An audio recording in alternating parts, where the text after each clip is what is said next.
Hi guys, I want to talk about 3D using assessment and instruction. So in this standard, the way to get an effective or highly effective is to make sure that you are assessing exactly what you taught.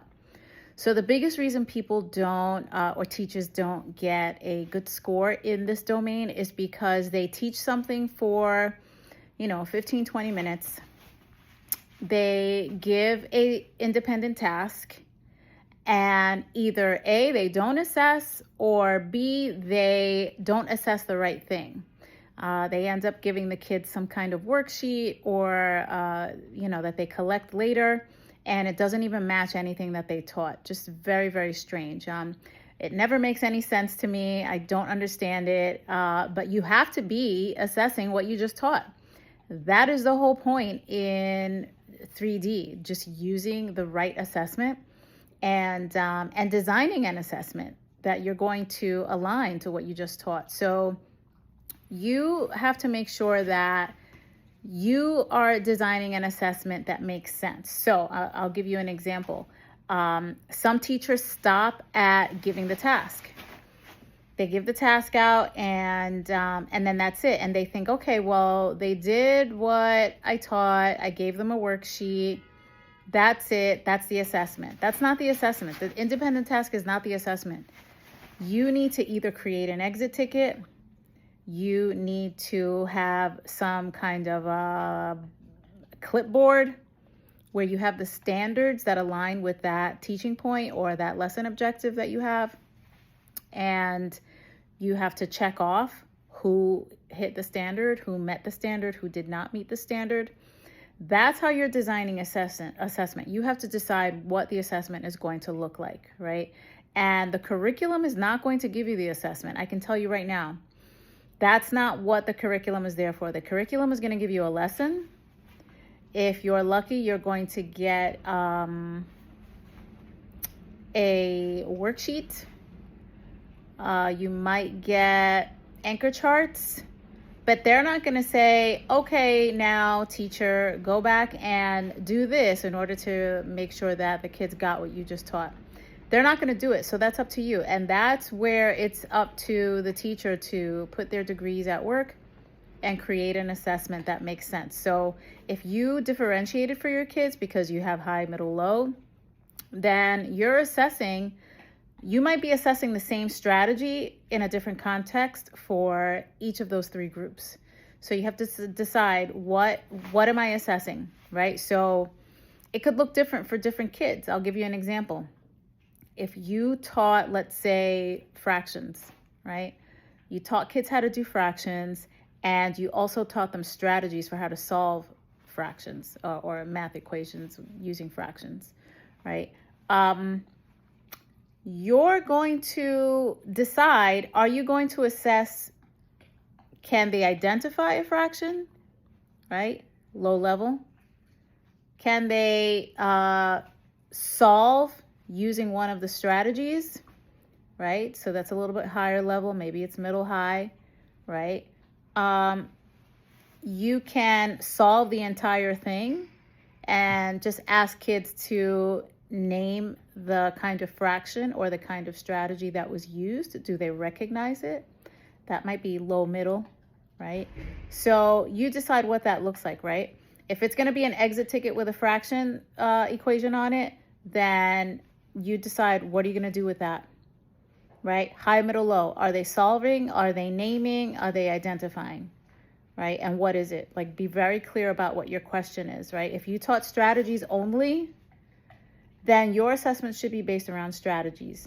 If you taught how to actually solve the equation, then you need to be assessing, do they know how to solve? Do they have mathematical computation in their brain, right? Did they comprehend the numbers enough to know what goes where, right? What operation are they using, right?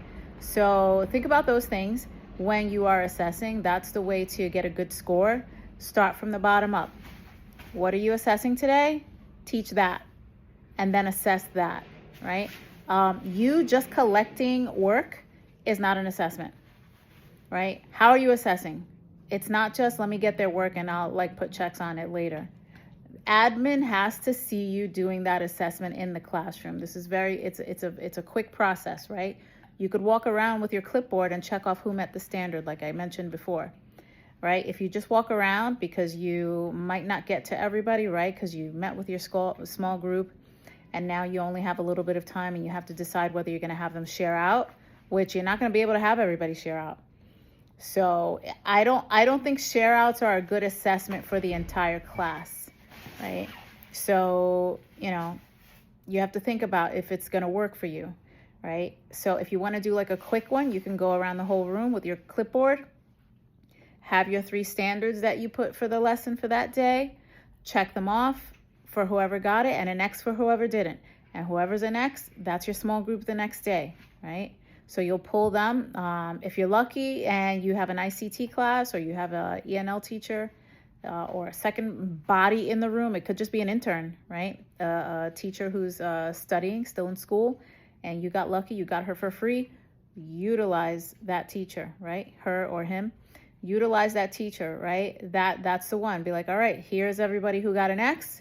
These 8 kids, rotate them, pull them, right? And you can do an alternative teaching style where they can like teach that small group and revisit the strategies that they need to learn from the day before they move back into the rest of the classroom. They're not going to stay in that small group the next day for a reteach the entire 45, 50 minutes, right? It's going to be in and out. Quickly go over it. Be like, okay, you didn't get this right. Your homework, homework is neither here nor there if you gave it for homework to see if, you know, if they could just practice the skill a little bit more, because you don't know who's doing it at home for them, right? You can tell the handwriting, you know your kids, and some parents always think they can get away with this. They can't because you're going to notice, right? So I wouldn't really count on homework to be your extra assessment. I wouldn't count on that at all.